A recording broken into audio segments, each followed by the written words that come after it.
అందరికీ నమస్కారం. నేను మీ దేవి. నిన్నే ఇష్టపడ్డాను 12వ భాగం. రచయిత రమ్య ప్రణవ్ గారు. ఫ్రెండ్స్, కథ చదవడం స్టార్ట్ చేసిన వెంటనే లైక్ చేయండి. హైప్ కనిపిస్తే ఇవ్వండి.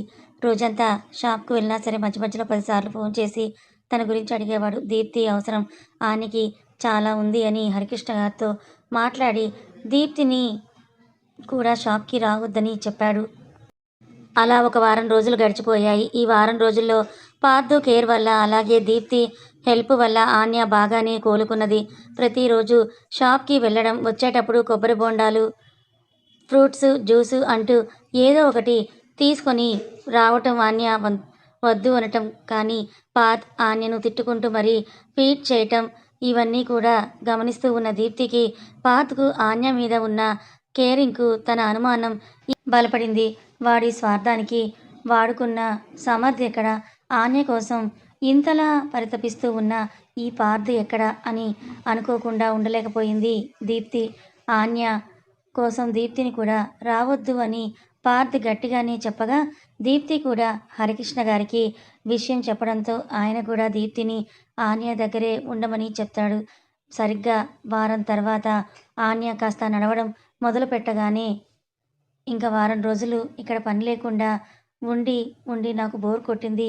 ఇంకా నా వల్ల కాదు, ఇక్కడ ఉండడం నా వల్ల అస్సలు కావడం లేదు. నేను కంపల్సరీ షాప్‌కి వెళ్ళాలి అని అడగటంతో, సరే నువ్వు ఎక్కువగా వర్క్ ఏమీ చెయ్యొద్దు మరి. అక్కడ కూడా ఎంత వీలైతే అంత రెస్ట్ తీసుకోవాలి. నీ వర్క్ నేను దీప్తి ఇద్దరం కలిసి చేస్తాం. నువ్వు దీనికి ఒప్పుకుంటేనే షాప్‌కి రావచ్చు అని పార్థ్ ముందే ఆన్యకు గట్టిగా చెప్పటంతో, సరే అలాగే నువ్వు చెప్పినట్టే చేస్తాను. కానీ నేనిక్కడ మాత్రం ఉండను.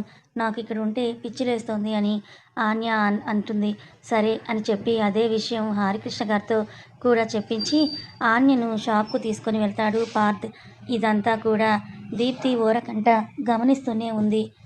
ఆ రోజంతా ఆన్య ఆర్డర్ తీసుకుంటాను అని అన్నా కూడా వద్దు అని తిడుతూ తన ఆర్డర్స్ అన్నీ కూడా పార్థ్ తీసుకుంటూ ఆన్య అసలు ఎక్కువగా తిరగకుండా చూసుకోసాగాడు. అలా ఆ రోజు సాయంత్రం ఆన్య, పార్థ్ అలాగే దీప్తి షాప్‌లో వర్క్ అయిపోయాక తిరిగి ఆశ్రమానికి చేరుకోగానే, ఆన్య నువ్వు లోపలికి వెళ్ళవే, నేను పార్థ్‌తో కాస్త మాట్లాడాలి అని అంది దీప్తి. ఏంటి, నాకు తెలియకుండా అంత సీక్రెట్ మెయింటైన్ చేస్తున్నారు మీరిద్దరూ? నేను కూడా ఇక్కడే ఉంటాను. నాకు కూడా అదేంటో తెలియాలి అని అన్నది ఆన్య. అబ్బా ఏదో ఉందిలేవే, అన్నా చెల్లెలన్నాక మా మధ్య 1,00,000 ఉంటాయి కదా, అన్నీ నీకు చెప్పరాదు. నువ్వు వెళ్ళు ప్లీజ్ అని దీప్తి అనటంతో, సరే మీ ఇష్టం అని అంటూ ఆన్య అక్కడి నుంచి వెళ్ళిపోగా, పార్థ్ వైపు చూసి ఇప్పుడు చెప్పండి అన్నగారు, ఏంటి సంగతి అని అడిగింది దీప్తి. దేని గురించి మాట్లాడుతున్నావు దీప్తి నువ్వు? నాకేమీ అర్థం కావటం లేదు అని అన్నాడు పార్థ్ అయోమయంగా. ఆన్య గుర్చి అని అంటూ సూటిగా పార్థ్ కళ్ళల్లోకే చూస్తూ, నువ్వు ఆన్యను ప్రేమిస్తున్నావా అని అడిగింది దీప్తి. దానికి పార్థ్ తడబడుతూ, అబ్బే అదేం లేదు దీప్తి, అదేం లేదు అని చెప్పడంతో, అబద్ధం చెప్పకు పార్థ్, నేను నిన్ను గమనిస్తూనే ఉన్నాను. ఆ రోజు దానికి దెబ్బ తగిలినప్పుడు నువ్వు ఎంతగా విలవిల్లాడిపోయావో నేను చూశాను. ఈ వారం రోజులుగా దాన్ని నాకంటే ఎక్కువగా కేరింగ్‌గా చూసుకున్నావు నువ్వే. నిజం చెప్పాలంటే దానికి నీలాంటి వాడు దొరకడం దాని అదృష్టం అని దీప్తి అనటంతో, నువ్వు మరీ ఎక్కువగా ఆలోచిస్తున్నావు దీప్తి. అలాంటిదేమీ లేదు. నాకు అలాంటి అభిప్రాయమే లేదు అని అన్నాడు పార్థ్ ఎటో చూస్తూ. నువ్వు నిజంగానే నన్ను నీ చెల్లెల్ని అనుకుంటే నాకు నువ్వు నిజం చెప్పు. నేను దానితో చెప్పను. ఇదిగో నీకు మాట ఇస్తున్నాను. నిన్ను నేను అన్నయ్యగా భావిస్తున్నాను. మన రిలేషన్ మీద ప్రామిస్ అని అంది దీప్తి పార్థ్ వైపే అభ్యర్థనగా చూస్తూ. కాసేపు పార్థ్ మౌనంగానే ఉండటంతో, నేను నిన్ను మనస్ఫూర్తిగా అన్నయ్యగానే భావించినట్లు నువ్వు కూడా నన్ను చెల్లెలిగా భావించావని అనుకున్నాను, కానీ కాదు అని నాకిప్పుడే అర్థమవుతోంది. ఇన్ని రోజుల్లో నిన్నేమైనా ఇబ్బంది పెట్టి ఉంటే సారీ అని అంటుంది దీప్తి అక్కడి నుంచి వెళ్ళబోతూ ఉండగా. తనంటే నాకు చాలా ఇష్టం దీప్తి అని అంటాడు పార్థ్. మరి ఆ విషయం దానికి చెప్పొచ్చు కదా అని చాలా సంతోషంగా అంటుంది దీప్తి ఎగ్జైటింగ్‌గా. ఏమని చెప్పమంటావు? నువ్వే చెప్పావు కదా, తను ఆల్రెడీ సమర్థ్‌ను ప్రేమించి మోసపోయింది అని. మరి తన ప్రేమ వల్లే నువ్వు సాయిని ప్రేమించడానికి కూడా వెనకడుగు వేశావు అని. అలాంటిది తన దగ్గరికి వెళ్ళి నేను నిన్ను ప్రేమిస్తున్నాను అంటే తను నన్ను నమ్ముతుందా? ఇప్పటికీ నా గురించి మీకు తెలియదు. నా ఊరేంటో తెలియదు. మా అమ్మా, నాన్న ఎవరో కూడా తెలియదు. నేను చెప్పేవి నిజాలో, అబద్ధాలో కూడా ఏవీ తెలియవు. అలాంటి తను నా మాటల్ని నమ్మి నన్ను ప్రేమిస్తుందంటావా? అని అడుగుతాడు పార్థ్. దానికి మౌనాన్ని ఆశ్రయించింది దీప్తి. ఎందుకంటే తన దగ్గర కూడా పార్థ్ అడిగిన ప్రశ్నలకి ఎలాంటి సమాధానం లేదు. అందుకే దీప్తి ఎప్పుడైతే తను సమర్థ్‌ను ప్రేమించిందని తెలిసిందో అప్పుడే నా ఇష్టాన్ని నాలోనే నేను దాచుకున్నాను. తనను చూసిన మొదటి రోజే నేను తనకు పడిపోయాను. దీప్తి తన అమాయకత్వం, అందం, మంచితనం, ఇంకొకరి గురించి ఆలోచించే విధానం, ప్రతి ఒక్కరిని సమానంగా చూసే తత్వం ఒక్కటేమిటి అన్నీ. అన్నీ అంటే నాకు చాలా ఇష్టం. కానీ ప్రస్తుతం నేనున్న పరిస్థితిలో నా గురించి తనకేం చెప్పలేను. అలాగే తనున్న పరిస్థితుల్లో తను నన్ను ప్రేమిస్తుందని కూడా నేను అనుకోవడం లేదు అని అన్నాడు పార్థ్ చేతులు కట్టుకుంటూ. ఒకసారి నీ ప్రేమని చెప్పి చూడు పార్థ్. ఇంక నీ కుటుంబం గురించంటావా? నాకు తెలిసి నీ కుటుంబం పేద కుటుంబమే అయి ఉంటుంది. అంతేనా? అని అనగానే పార్థ్ ఒక చిన్న స్మైల్ ఇచ్చాడు. డబ్బున్న వాళ్ళంటే తనకి ఇష్టం ఉండదు కానీ, మీ కుటుంబం పేద కుటుంబం కాబట్టి వాళ్ళు కూడా తనని యాక్సెప్ట్ చేసే ఛాన్స్ ఉంది కదా! అలాంటప్పుడు మీ ఫ్యామిలీని చూసాక అది మారుతుందేమో! ఒకసారి మీ ఫ్యామిలీని తీసుకొచ్చి తనను పరిచయం చెయి. ఫస్ట్ నువ్వు నీకు తన మీద ఉన్న ప్రేమను తనకు చెప్పు. ఆ తర్వాత తను కాదు అంటే మనం ఆలోచిద్దాం కదా! ముందే నువ్విలా సైలెంట్‌గా ఉంటే ఎలా? అని అన్నది దీప్తి బాధగా. దానికి పార్థ్ నవ్వుతూ నీకు ఒక ఎగ్జాంపుల్ చెప్తాను. సాయికి నువ్వంటే ఇష్టమని నీకు తెలుసు. నీకు సాయి అంటే ఇష్టమని సాయికి తెలిసాకే తను నిన్ను ప్రపోజ్ చేశాడు. నువ్వు కాదన్నావని అమెరికా వెళ్ళడానికి కూడా సిద్ధపడ్డాడు. అవునా? అని అనగానే అవునని అంది దీప్తి. దీనికి దానికి ఏంటి సంబంధం అన్నట్లుగా చూస్తూ. అలాంటివి తనకు నేనంటే ఇష్టమో లేదో, నా మీద మంచి అభిప్రాయం ఉందో లేదో తెలుసుకోకుండా నేనలా ఎలా ప్రపోజ్ చేయగలను చెప్పు? మోరోవర్ తను సమర్థ్‌ని పూర్తిగా మర్చిపోయిందో లేదో కూడా తెలియదు. మొన్ననే అతని రూపంలో తనకు ఒక పెద్ద దెబ్బ తగిలింది. ఇప్పుడే నేను వెళ్ళి ఐ లవ్ యూ, నేను నిన్ను ప్రేమిస్తున్నాను అని చెప్తే తను అవును. ఐ టూ లవ్ యూ, నేను కూడా నిన్ను ప్రేమిస్తున్నానని అంటుంది అని నువ్వనుకుంటున్నావా? అని అనగానే ఇంకేం చేయలేని దీప్తి మౌనంగా అక్కడి నుంచి వెళ్ళిపోబోతుంటే నువ్వు ప్రామిస్ చేశావు నా ప్రేమ విషయం ఆనెతో చెప్పను అని అనటంతో నువ్వు వాడి గురించి మాట్లాడకు. వాడిని మనసులో ఉంచుకోవడం కాదు కదా! ఒక స్నేహితునిగా ఆలోచించినా పాపం తగులుతుంది. అలాంటి వాడిని అది ఇంకా తన మనసులో ఉంచుకుంది అని నేను అస్సలు అనుకోవడం లేదు. ఇంక నీ ప్రేమ గురించంటావా? నేను ఎందుకు చెప్తాను? నేను చెప్పను. ప్రేమకు రాయబారాలు ఉండకూడదని అంటారు కదా! కానీ నీ ప్రేమను నువ్వే త్వరలో చెప్పే రోజు వస్తుంది. ఆ రోజు ఎంత త్వరగా వీలైతే అంత త్వరగా రావాలని నేను గట్టిగా కోరుకుంటున్నాను. ఆ రోజు కోసం నీకంటే ఎక్కువగా నేనే ఎదురు చూస్తున్నానని అంది దీప్తి నవ్వుతూ. దానికి పార్థ్ చిన్నగా ఒక స్మైల్ ఇస్తూ చూడు నా మాట నిజమవుతుంది అంటూ అక్కడి నుంచి వెళ్ళిపోయింది. తదాస్తు దేవతలు ఉంటారని కొన్నిసార్లు మనం అనుకోకుండా మాట్లాడే మంచైనా, చెడుకు అయినా వాళ్ళు తదాస్తు అంటారని తెలియక. ఏమో దీప్తి, నా గురించి తెలిసాక తనను అసహ్యించుకోకపోతే నాకంతే చాలు. ఇంక నా ప్రేమ విషయం అంటావా? నేను ప్రేమించిన మొదటి అమ్మాయి తనే. నాకు తెలిసి చివరి అమ్మాయి కూడా తనే అవుతుంది. నా జీవితంలో ప్రేమ, పెళ్ళికి తావు లేదేమో అని అనుకున్నాడు తన మనసులో పార్థ్. అలా మరొక 2 రోజులు గడిచాయి. ఆ నెక్స్ట్ డే ఆన్య బర్త్‌డే అని దీప్తి ముందు రోజు పార్థ్‌కి చెప్తూ ఎవ్రీ ఇయర్ దానికి గిఫ్ట్ కొనడం నాకలవాటు. నేను దానికి డ్రెస్ కొనిస్తాను. నేను కొన్న డ్రెస్‌ని వేసుకుంటుంది కాబట్టి నేను షాప్‌కి వెళ్దామా? నువ్వు నీ లవర్‌ని ఏ డ్రెస్‌లో చూడాలనుకుంటున్నావో చెప్తే నేను దానికి అలాంటి డ్రెస్సే కొంటాను అని అన్నది దీప్తి పార్థ్‌తో.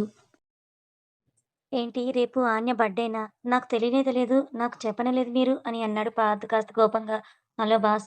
ప్రేమించిన అమ్మాయి పుట్టినరోజు ఎప్పుడో తెలుసుకోవాల్సిన అవసరం నీకుంది. నువ్వు తెలుసుకోవాలి. నాకు చెప్పలేదంటే ఏమొస్తుంది? నన్నెప్పుడైనా అడిగావా ఏంటి? నా లవర్ పుట్టినరోజు ఎప్పుడు అని నువ్వు అడిగితే కదా నేను చెప్పుండేదాన్నేమో అని దీప్తి అనటంతో, దీప్తి ఎందుకు మాటి మాటికి లవర్ అని అంటున్నావు చెప్పు. మేమిద్దరం లవర్స్ కాదు. నాది వన్ సైడ్ లవ్ మాత్రమే. అని అన్నాడు పార్థ్. వన్ సైడ్ లవ్ అని చెప్పడానికి కాస్త కూడా సిగ్గులేదా నీకు? ప్రేమిస్తారు కానీ ప్రేమని చెప్పే ధైర్యం మాత్రం చెయ్యరు. ఏంటో ఈ మనుషులు. అందుకే ఈ మనుషులంటేనే నాకు కోపం అని అంటుంది Deepti. Hello! Just because Sai నీకు లవ్‌ను చెప్పాడు అని ఇలా అందరిని మాటలు అనాల్సిన అవసరం లేదు. సాయి నీకు ప్రపోజ్ చేయడానికి ఎన్ని సంవత్సరాలు తీసుకున్నాడో నీకు తెలియదా?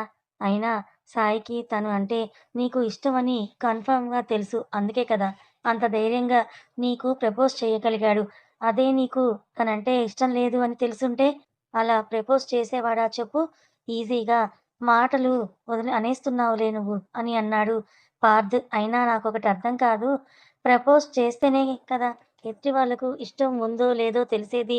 మన ప్రేమను మన మనసులోనే దాచుకుంటే ఏమొస్తుంది? ప్రేమలో నిజాయితీ ఉండాలి అని అంటారు. నిజాయితీగా నీ ప్రేమలో నువ్వున్నప్పుడు ఎందుకో చెప్పడానికి అంత భయపడుతున్నావు అని అడిగింది దీప్తి. ప్రేమలో నిజాయితీ ఉంటే సరిపోదు. ఇంకా చాలానే ఉండాలి. ప్రస్తుతానికి ఇంతకంటే ఎక్కువగా నేనేమీ మాట్లాడలేనని సాయి అన్నాడు. వీళ్ళిద్దరూ సీరియస్‌గా మాట్లాడుకుంటూ ఉన్న సమయంలో అక్కడికి వచ్చిన ఆన్య ఎప్పుడు చూడు ఏదో ఒక సీక్రెట్ మాట్లాడుకుంటూనే ఉంటారు. దేని గురించి మీరంతగా మాట్లాడుకుంటున్నారు? కొంపదీసి నా గురించి కాదు కదా! ఇద్దరూ నా పైన ఒకరికి ఒకరు చాడీలు చెప్పుకోవడం లేదు కదా! అని అంది నవ్వుతూ వాళ్ళ దగ్గరికి వచ్చిన ఆన్య. నీ గురించే మాట్లాడుకుంటున్నామే. ఏం చేస్తావిప్పుడు? ఏం మాట్లాడుకుంటున్నామో చెప్పమంటావా? అని అడిగింది దీప్తి. నాకు తెలుసులే. నా బర్త్‌డే గురించే కదా! అని ఆన్య అనటంతో, అవును. నీకేం గిఫ్ట్ ఇవ్వాలా అని ఆలోచిస్తున్నాము అని దీప్తి నవ్వుతూ అనగానే, నాకు డ్రెస్ కొనివ్వే. అదే డ్రెస్ వేసుకుంటాను రేపు అని అన్నది ఆన్య సంతోషంగా. దానికి దీప్తి నవ్వగా పార్థ్ ఆన్య వైపు చూసి, మీ ఇద్దరికీ ఒకరి గురించి ఒకరికి బాగా తెలుసనుకుంటా అని అనగానే, అవును అని ఇద్దరూ ఒకేసారి అనటంతో, సరే మరి ముగ్గురం వెళ్లి డ్రెస్ తీసుకుందామా? అని అంది దీప్తి. ఓహ్! నేను రెడీ అని అంది ఆన్య. అమ్మో! నా వల్ల కాదు. అమ్మాయిలతో షాపింగ్‌కు అస్సలు రాకూడదు అని అంటారు. నేనస్సలు రాను. కావాలంటే మీరిద్దరూ వెళ్లి షాపింగ్ చేయండి అని అన్నాడు పార్థ్. ఇద్దరికీ నమస్కారం చేస్తూ అన్నయ్య అని అంటూ గారాలు తీస్తూ ఏదో చెప్పబోయిన దీప్తిని కోపంగా చూడగా, ప్లీజ్ పార్థ్ నువ్వు కూడా రావచ్చు కదా! ముగ్గురం కలిసే బయటికి వెళ్లి చాలా రోజులవుతోంది. అక్కడ షాపింగ్ చేసి, డిన్నర్ కూడా అక్కడే చేసి వచ్చేద్దాము ప్లీజ్ ప్లీజ్ అని అంటూ ఆన్య బ్రతిమలాడటంతో సరే అని అన్నాడు పార్థ్. చూడు నేనడిగితే రాలేదు కానీ, లవర్ అడగగానే వస్తున్నాడని పార్థ్‌కి మాత్రమే వినిపించేలా అన్నది దీప్తి. దాంతో దీప్తి వైపు చిరుకోపంగా చూశాడు పార్థ్. అలా ఆ రోజు ముగ్గురు సాయంత్రం మాల్‌కు వెళ్లి షాపింగ్ చేస్తూ ఉన్న సమయంలోని ఆన్యను చూసిన దర్శ్ మనుషులు తనను గుర్తుపట్టి దర్శ్‌కి వీడియో కాల్ చేసి అన్న ఈ అమ్మాయే కదా! అని అడగ్గా, ఆన్యను చూసిన దర్శ్ చాలా సంతోషంగా యెస్ తనే, తనే. తనను అస్సలు మిస్ కాకండి. లాస్ట్ టైమ్ మిస్ చేశారు మీరు. ఈసారి మిస్ అయితే మాత్రం మిమ్మల్ని చంపేస్తాను చెప్తున్నాను. మీరు బ్రతికే ఉండరు. తనను ఫాలో చేయండి. ఎట్టి పరిస్థితుల్లోనూ నాకీరోజు తన గురించి పూర్తి డీటెయిల్స్, ఇన్ఫర్మేషన్ అంతా కావాలని చాలా స్ట్రిక్ట్‌గా కోపంగా చెప్పాడు దర్శ్. అలాగే అన్నా. మళ్ళీ చేస్తాం నీకు అని అంటూ దీప్తిని ఫాలో చేస్తూ ఉండగా అది గమనించని వీళ్ళు ముగ్గురు మాత్రం హ్యాపీగా షాపింగ్ చేసుకుంటూ ఉన్నారు. అలా ఆ ముగ్గురు డ్రెసెస్‌ని సెలెక్ట్ చేస్తూ ఉంటే వాళ్ళు 3 డ్రెస్‌లని పట్టుకోగా చాయిస్ ఆన్యకు వదిలేయటంతో పార్థ్ సెలెక్ట్ చేసిన డ్రెస్ చాలా బావుంది. నేను అది తీసుకుంటాను అని అన్నది ఆన్య. దానికి దీప్తి ఓరగంటగా పార్థ్‌ని చూస్తూ చూసావా దానికి నువ్వంటేనే ఇష్టం. నేను చెప్తున్నాను కదా! దానికి నువ్వంటే చాలా ఇష్టం అని చెప్తే అర్థం కావట్లేదు నీకు. అందుకే కదా! నువ్వు సెలెక్ట్ చేసిన డ్రెస్సే తీసుకుంది. అయినా ముందు వచ్చిన చెవుల కంటే వెనక వచ్చిన కొమ్ములే వాడి అనే సామెత ఊరికే పుట్టలేదులే. ఇదిగో నీ లవర్ లాంటి వాళ్ళ వల్లనే పుట్టిందేమో అని అన్నది దీప్తి పార్థ్‌తో అంటూ ఉండగా, ఏంటే అసలు మీరిద్దరూ ఎప్పుడు చూసినా అలా గుసగుసగా మాట్లాడుకుంటున్నారు. మీరు దేని గురించి అంతగా మాట్లాడుకుంటున్నారో నాకర్థం కావట్లేదు. చెప్పమంటేనేమో చెప్పరు. 'ఎంఎస్ నారాయణ' గారు 'అతడు' సినిమాలో లాగా నా పాటికి నేను మాడిపోయిన మసాలా దోస తింటుంటే అన్నట్టుగా, నేనేమో నా పాటికి నా డ్రెస్ నేను సెలెక్ట్ చేసుకుంటుంటే, నా ముందు మాట్లాడినట్టుగా మాట్లాడుతూ నన్ను విసిగించడం మీ ఇద్దరికీ అలవాటైపోయింది కదా! అని అన్నది ఆన్య. అక్కడ ఆన్యతో పాటు దీప్తిని, పార్థ్‌ని వాళ్ళు ముగ్గురు గమనిస్తూనే ఉన్నారు. వీళ్ళు ముగ్గురు అలా మాట్లాడుకుంటున్న సమయంలోనే దీప్తికి సాయి కాల్ చేయడం, "ఎక్కడ ఉన్నావు?" అని అంటే, "ఇదిగో ఫలానా మాల్‌కి వచ్చాము" అని చెప్పడం. సరే, నేను జస్ట్ 2 కిలోమీటర్స్ దూరంలోనే ఉన్నాను. నేను కూడా వస్తాను అని సాయి అక్కడికి రావడం. అన్నీ 15 నిమిషాల వ్యవధిలో జరిగిపోగా వీళ్ళింకా అక్కడే షాపింగ్ చేస్తూనే ఉన్నారు. అంతలోనే అక్కడికొచ్చిన సాయి వీళ్ళని చూసి, త్వరగా మనం ఇక్కడి నుంచి వెళ్ళాలి పదండి అని అన్నాడు. దానికి అర్థం కాని దీప్తి, ఆన్య, పార్థ్ మాత్రం ఏం జరిగింది అని అడిగారు. ఇప్పుడు మీకు చెప్పే టైం లేదు. నేను చెప్పిద్ది వినండి. కింద ఒక మ్యాజిక్ షో జరుగుతుంది. ఫస్ట్ మనం అక్కడికి వెళ్ళాలి. అక్కడి నుంచి మనం వేరే దగ్గరికి వెళ్ళాలి అని అన్నాడు సాయి. ఎందుకు అని మళ్ళీ అడిగిన దీప్తిని కోపంగా చూడటంతోనే, సరే నీ ఇష్టం మరి అని అన్నారు ముగ్గురు. వాళ్ళు అప్పటికే షాపింగ్ చేసి ఉండగా నలుగురు కలిసి మొదట మ్యాజిక్ షో దగ్గరికి వెళ్ళి, ఆ తర్వాత అక్కడి నుంచి నలుగురు పార్కింగ్ ఏరియాకు లిఫ్ట్ ద్వారా చేరుకున్నారు. అలా పార్కింగ్ ద్వారానే అసలేమైంది? నువ్వు సరిగ్గా చెప్పకుండా ఇలా చేస్తే ఏమన్నట్లు? ఎవరో మనల్ని తరుముతున్నట్లుగా ఇలా దొంగచాటుగా తీసుకురావడం ఎందుకు అని అడిగింది దీప్తి. తరుముతున్నట్లు కాదే, నిజంగానే తరుముతున్నారు. నువ్వు చేసిన ఆ తిక్క పని వల్ల ఇప్పుడు నువ్వు ఆపదలో ఉన్నావు అని అన్నాడు సాయి. దీప్తిని చూస్తూ ఏం మాట్లాడుతున్నావు సాయి? దీప్తి ఆపదలో ఉండడం ఏంటసలు? ఏం జరిగింది? అని అడిగాడు పార్థ్. ఇదిగో ఇదంతా ఈ తిక్కలదాని నోటి దూల వల్లే జరిగింది అని అనటంతో, ఏమైంది? నేనేం చేశాను చెప్పు ముందు. సగం చెప్పి, సగం చెప్పకుండా ఉంటే నాకు ముందే కాలిపోతుందిక్కడ అని అంది దీప్తి అనగానే, తనను చిన్నగా తలపై కొట్టి, ఆ ఎయిర్‌పోర్ట్ వాడి మనుషులు నిన్ను వెతుకుతున్నారు. మాల్‌లో కూడా మీ వెనకాలే ఉన్నారు వాళ్ళు అని అన్నాడు సాయి. అవునా? నీకెలా తెలుసు? మమ్మల్ని ఫాలో అవుతున్న వాళ్ళు వాడి మనుషులే అని అడిగింది భయంగా దీప్తి. ఆ రోజు కారులో వాడితో పాటు ఉన్న ఇంకో ఇద్దరిని నేను ఇంతకు ముందు మీ వెనకాలే చూశాను. నేను వచ్చేటప్పుడు వాళ్ళు మీ వైపే చూస్తూ ఉన్నారు. మిమ్మల్ని ఫాలో చేస్తున్నారు. అందుకే వాళ్ళకి కనబడకుండా రావడం కోసమే అలా మ్యూజిక్ షో నుంచి వచ్చాం మనం. ముందు మనం ఇక్కడి నుంచి వెళ్ళాలి అని సాయి అనగానే, ఇంకా ఎన్ని రోజులు ఈ దాగుడుమూతల సాయి, మనమెందుకు భయపడాలి తప్పు చేయనప్పుడు? మనము ఒకసారి వెళ్లి వాళ్ళతో మాట్లాడదాం. తాడో పేడో తేల్చేసుకుంటే అయిపోతుంది కదా! ఇప్పుడంటే మనం ఉన్నాం కాబట్టి ప్రతిసారి ఎస్కేప్ అవుతున్నాం. రేపొకవేళ వీళ్ళిద్దరే బయటకు వెళ్ళినప్పుడు వాళ్ళకు వీళ్ళు దొరికితే సంగతేంటి అని కోపంగా అన్నాడు పార్థ్. ఇప్పుడు మళ్ళీ వెళ్లి ఎందుకు రిస్క్ తీసుకోవడం? కావాలి అనుకుంటే ఆ తర్వాత మళ్ళీ వాళ్ళు మన వెనకాలే పడ్డప్పుడు అప్పుడు చూద్దాం. ఒకవేళ వాళ్ళకు అనుకోకుండా మీరు కనిపించారేమో! అలా కనిపించినందుకే వెతుకుతూ ఉన్నారేమో! అలా కూడా అనుకోవచ్చు కదా! ప్రస్తుతానికైతే వదిలేసేదే మేలు అని అన్నాడు సాయి. దాంతో ఇంక ముగ్గురు కూడా సైలెంట్ అయిపోగా, సరే డిన్నర్‌కి వెళ్దామా? నలుగురం కలిసి ఎలాగో డిన్నర్ టైమ్ అయ్యింది కదా! అని ముగ్గురిని అడిగాడు సాయి. కథ కొనసాగుతుంది. మరి ఈ కథ మీకెలా అనిపించిందో కామెంట్ చేయండి.